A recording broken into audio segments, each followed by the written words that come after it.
오늘은 함께 보신 본문으로 마음이 불안할 때 드리는 기도 두 번째 제목으로 함께 잠시 은혜를 나누도록 하겠습니다. 어제 말씀드렸듯이 42편과 43편은 이 한 편의 시로 우리가 분류할 수가 있죠. 그리고 이것은 고라의 자손 중에 이것을 지은 것이다. 그리고 인도자를 따라 부르는 노래다라고 하는 제목이 붙어 있죠. 그래서 아마 이 고라의 자손 중에 다윗 시대에 유명한 찬양대를 이끌었던 자손이 한 명이 있습니다. 헤만이라고. 근데 이 참 영광스러운 직분인데 찬양대를 이끌고 또 지휘하고 또 예배하는 모든 무리들을 이끌어가는, 어떻게 보면 예배를 정말 주도하는 그런 중차대한 그런 직분을 하나님께서 이 고라의 자손 중에 맡기셨는데, 정작 이 고라를 여러분 아시는 것처럼 우리 민수기 16장을 한번 기회가 되시면 오늘 묵상하시면 은혜가 되는데, 이 고라라고 하는 이 조상은 여러분 아시는 것처럼 레위 지파입니다. 이 특별히 민수기 16장을 한번 1절을 화면을 통해서 한번 보실까요? 레위의 증손 고핫의 손자 이스할의 아들 고라, 이렇게 되어 있죠. 그러니까 이 고라가 레위라고 하는 이 레위 지파 아시죠? 이 레위의 증손이 되겠고 고핫의 손자가 되겠습니다. 이 고핫이라는 이름 그리고 고라라고 하는 이름이 서로 족보에 물려 있습니다. 그러니까 이 고라가 이 고핫이라는 이 사람하고 연결이 되는데, 뒤에 읽어보시면 이 고라가 어떤 짓을 하냐. 르우벤의 자손 엘리압의 아들 다단, 그리고 아비람, 그리고 뒤에 나오는 벨렛의 아들 온, 이렇게 네 명이 주도가 되는데 그 중에 고라가 가장 으뜸입니다. 주도하는 사람 중에. 이 고라가 으뜸이 되어 그리고 지휘관 250명과 함께 무슨 짓을 하냐면 모세와 아론을 대적을 합니다. 이유는 간단합니다. 아론도 역시 여러분 그 레위 제사장의 직분을 맡고 있는데, 여러분 이 레위 자손 중에도 특별히 아론의 계열만 하나님께서 제사장의 직분을 맡기시고, 나머지 레위 지파 중에는 성막과 관련된 일을 각각 그 자손대로 맡기시죠. 그런데 이 고라가 주도가 돼서 아론 특히 그리고 모세를 대적을 하는데, 왜 아론만 제사장 역할을 하느냐? 우리는 왜 이런 자신들 눈에 보기에는 허드렛 일 같고 별로 중요치 않다고 느껴지는 듯한 그런 일들을 하고, 왜 폼나는 일은 왜 아론 계열의 그 자손들이 하느냐? 그렇게 해서 이제 모세를 대적을 하죠. 그래서 한번 자세한 내용은 다 설명드릴 수는 없고 집에서 한번 읽어보시고, 결국은 그 반역하는 일의 으뜸이 고라입니다. 그리고 하나님이 그 일로 인해서 주동자들을 다 죽이시고 거기에 동참했던 또 수많은 백성들을 죽이시는데, 그런데 역대상 6장 33절을 한번 보시죠. 직무를 행하는 자와 그 아들들은 이러하니 그핫의 자손.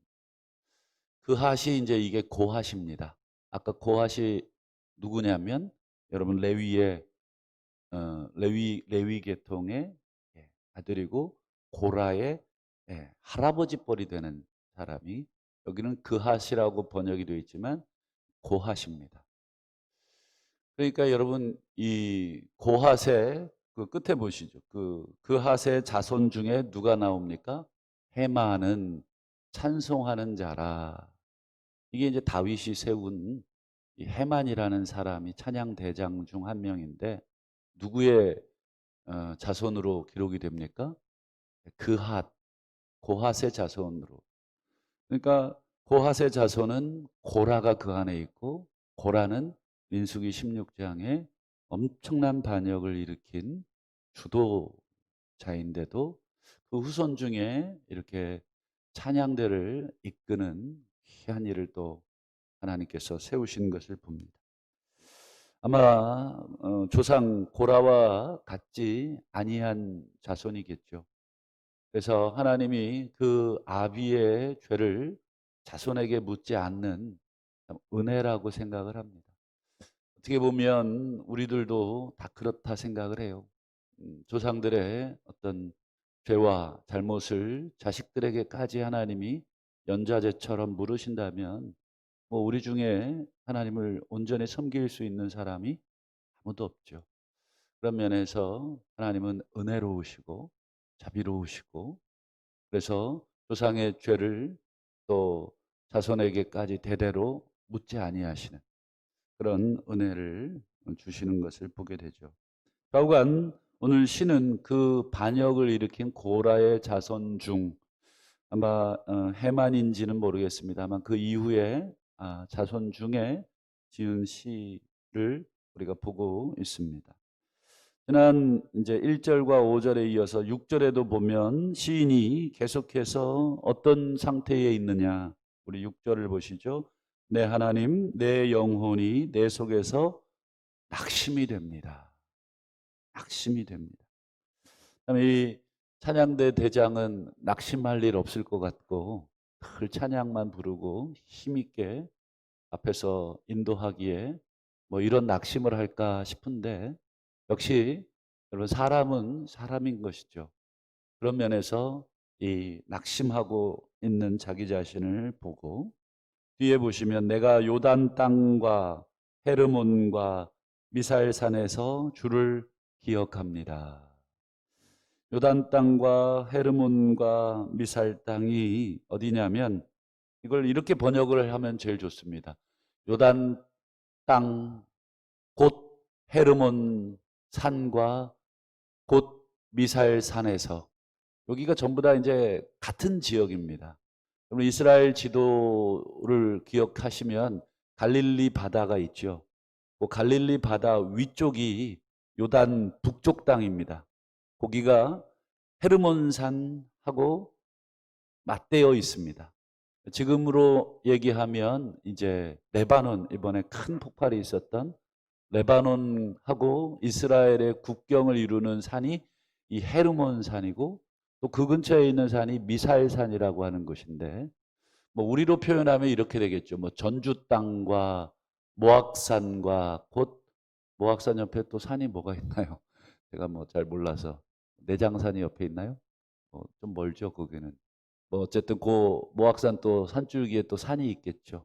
다 고지방이에요. 뭐 구이 땅과 모악산과 뭐 이런 식의 표현이 요단 땅과 헤르몬과 미살산. 제가 지도를 하나 몇 개 준비했는데 뭐 방송실에서 이게 좀 깨진다고 하는데 준비 나오나요, 방송실? 한번 나오면 보여주시고 안 나오면 통과. 예, 통과하겠습니다.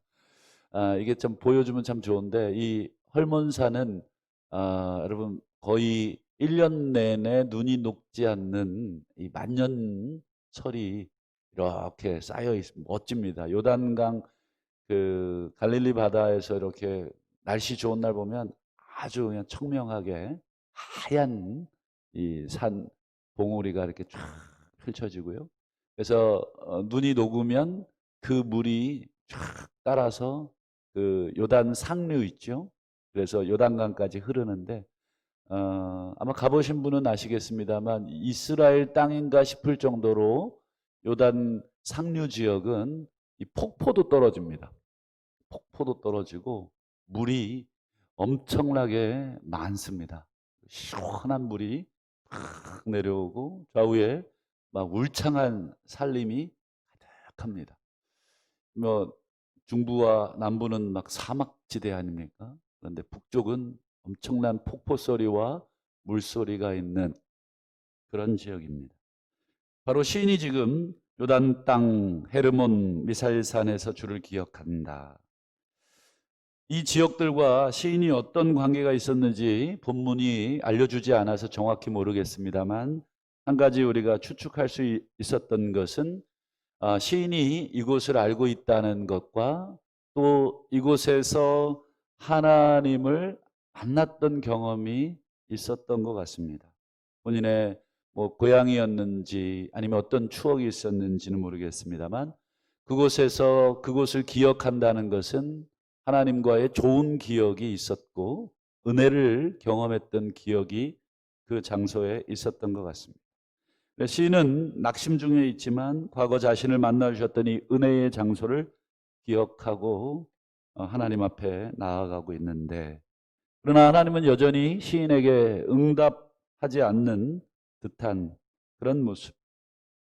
그래서 시인이 여전히 낙심되고 불안하고 또 절망스럽고 또 좌절스러운 자신의 이 솔직한 감정을 하나님 앞에 토로하고 있습니다. 그래서 여러분, 시인이 낙심되어 있기 때문에, 불안하기 때문에 과거에도 들었던 그 헐몬산에서 흘러내리는 물 폭포 소리, 그리고 정말 그곳에서 눈을 감고 있으면 정말 그 폭포 소리가 아주 시원하게 들립니다. 제가 가서 들어봤습니다. 믿으시고, 아주 시원한 폭포 소리가 거기에서 들립니다. 마음이 여러분 상쾌할 때는 그 폭포 소리가 아주 시원하게 들리겠습니다만, 마음이 울적하고 낙심이 되고 죽고 싶을 때는 여러분 그 폭포 소리가 어떻게 들렸을까? 우리 7절을 한번 보시죠. 주의 폭포 소리에, 이 폭포는 바로 헐몬산에서 흐르는 물이 그 요단 상류 지역에 떨어지는 폭포 소리입니다. 주의 폭포 소리에 깊은 바다가 서로 부르며, 깊은 바다라고 하는 것은 유대인의 관점에서 두려움의 대상, 공포의 대상이라고 말씀을 드린 기억이 있죠. 깊은 바다가 부르는 소리, 막 구악 하면서 파도가 치는 소리는 두려움을 냅니다. 시원해야 될 그 헐몬산에서 내리는 폭포 소리가 깊은 바다 소리처럼 들리는 듯한 심리 상태죠. 그리고 주의 모든 파도와 물결, 헐몬산에서 흐르는 그 물결이 듣고 있으면 아주 시원하고 청량한데, 이 파도와 물결 소리에 시인은 어떻게 들립니까? 나를 그 물결이 휩쓸었나이다. 정확하게 자신의 심리 상태를 반영하고 있는 표현이 되겠습니다. 여러분, 왜 우리도 내 마음의 상태에 따라서 주변의 상황이나 소리가 여러분 다르게 들리거나 다르게 보일 때 있지 않습니까?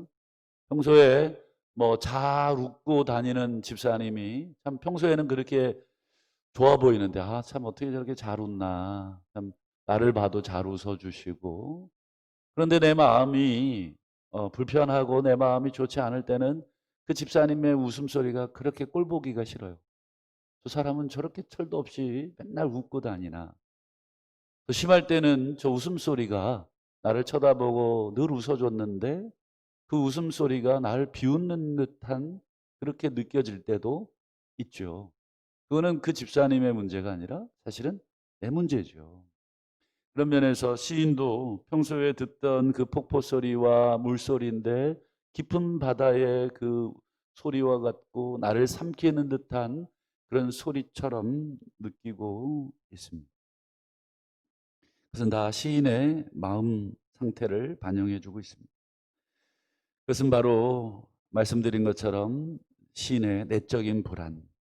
하나님은 결코 한 번도 시인을 잊어버린 적이 없으신데도 여전히 시인은 불안해하죠. 9절 보시면 내 반석이신 하나님께 말하기를 어찌하여 나를 잊으셨나이까. 시인은 아마 의도적으로 하나님을 반석이라고 표현하고 있는 것 같아요. 왜냐하면 뒤에 나오는 나를 잊었나이까라는 표현은 시인의 불안이 그 안에 표현이 되어 있는데, 그렇다면 하나님에 대한 이 표현도 사실은 불안할 텐데 의지적으로 하나님마저도 자기를 잊어버렸다면 자기는 설 곳이 없다 생각하기 때문에 사람들이 자신을 비웃고 조롱하는 것 그것도 견디기 어려운데 평소에 자신이 찬양하고 노래했던 그 하나님마저 자기를 잊어버렸다고 생각하는 것은 너무너무 더 괴롭고 끔찍한 일이기에 의지를 가지고 반석이라고 표현하고 있지만 뒤에 나오는 그 표현은 나를 어찌하여 잊어버리셨느냐. 역시 시인은 자신의 내적인 불안을 계속 고백하고 있습니다. 그리고 내가 어찌하여 원수의 압제로 말미암아 슬프게 다니나이까. 왜 당신이 왜 원수의 압제를 허락하셔서 나로 하여금 이렇게 슬픔 중에 다니게 만드셨나이까 라고 하는 은근히 하나님을 향한 원망이 그 안에 서려 있는 것 같습니다.